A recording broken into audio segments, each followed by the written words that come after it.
Hello, hello. Welcome on into another episode of the Whiskey Crusaders. I'm Will. I'm Sarah. I'm Matt. On this Saturday's Liqueur series, we're exploring another Bitter Truth product. This is their Elderflower Liqueur. Mm-hmm. Be sure to hit that like and subscribe button and click that notification bell. Matt, what you got? Let us see. All right, this is the Bitter Truth, the Elderflower, of course, got a pretty little elderflower on there.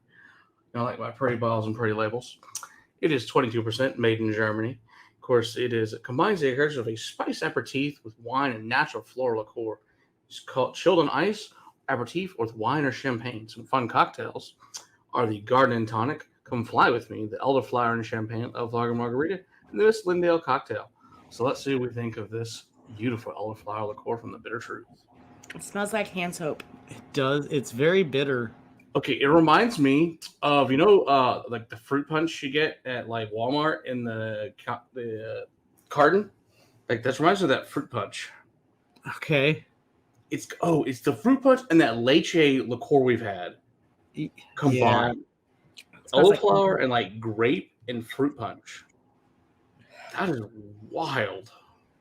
Now, some of the fruitiness is starting to pop through. Yeah. That bitter Soapiness. I don't want to call it soap. I'm searching my brain for it. To me, it's more of a root. Yeah. Okay. I can see that. But it's definitely a bitter root of some sort. Yeah, not quite ginger, but it's right. It's in that category. In that category, but not quite there. It's not that spiciness ginger has.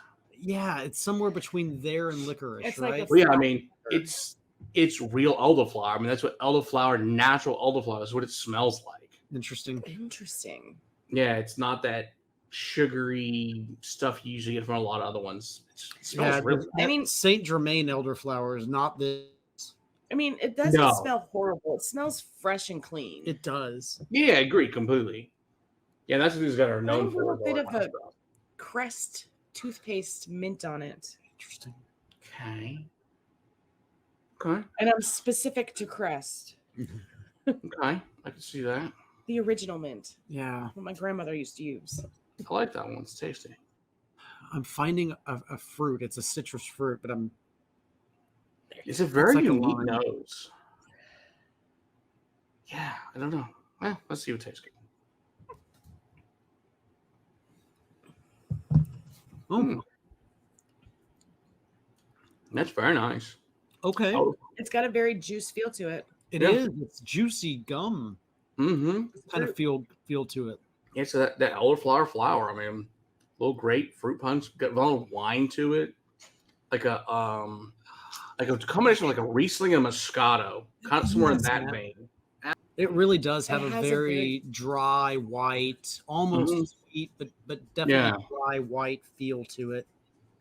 And it does. It ends with those peaches and peaches and pears that you get with the whites. Yeah. Mm-hmm. Totally, like a white peach, big time.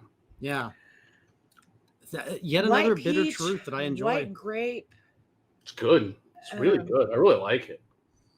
Yeah. I was going to say it would be a great addition for a bunch of cocktails, I bet. Bunch of Heck yeah. cocktails, or if you're, feeling, non-cocktaily, just pour some over some ice. I think it's the summertime by the pool would be fantastic over ice. Yeah, this with some seltzer water and a nice chilled glass with some ice. Hell yeah. Really It's probably dangerously good. Dangerous and beautiful drink.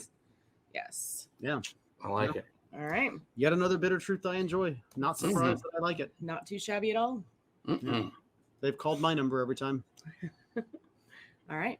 Don't forget to hit that like and subscribe button and click that notification bell. Come hang out with us live on Monday nights and check out our Patreon for behind the scenes fun. And until next time, keep on crusading. Better liquids in your glass. Cheers. It's not too shabby.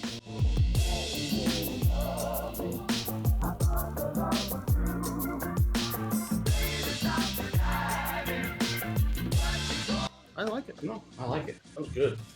I've got 3 or 4 more Bitter Truth for us to do. Those have been good.